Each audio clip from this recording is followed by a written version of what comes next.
আসসালামু আলাইকুম। আমি মোহাম্মদ আতিকুর রহমান অমিরাজ।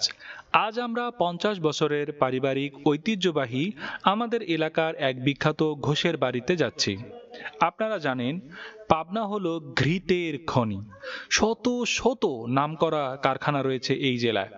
আমরা সেরা কারখানার সন্ধানে বেরিয়েছি। আমাদের যাত্রাটা শুরু হলো আমাদের বাড়ির নিকটবর্তী কারখানাটি দিয়ে। আমরা নিজেদের বাড়িতে ঘি তৈরির পাশাপাশি বাইরে থেকেও খাঁটি ঘি সংগ্রহ করব। আমাদের ঘ্রাণী ব্র্যান্ডের জন্য এমন সেরা ঘি নির্বাচন করতে চাই যা মানুষকে শতভাগ পরিতৃপ্তি করবে।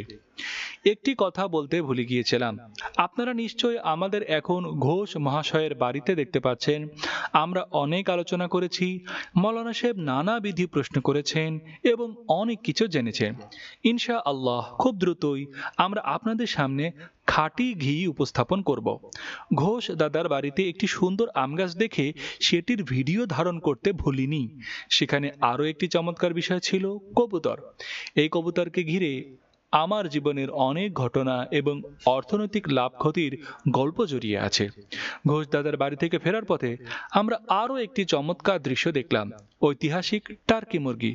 দৃশ্যটি সত্যিই মনোরম। এমন প্রাণীকে ভালো না বেশে উপায় নেই। নোবেলজয়ী ফরাসি সাহিত্যিক আনাতল ফ্রান্স যথার্থই বলেছেন, যতক্ষণ না একজন মানুষ কোনো প্রাণীকে ভালোবাসছে ততক্ষণ পর্যন্ত তার আত্মার একটি অংশ সুপ্তই থেকে যায়। খাঁটি ঘি নিয়ে খুব শীঘ্রই দারুণ আপডেট আসবে, আমাদেরই সঙ্গে থাকুন।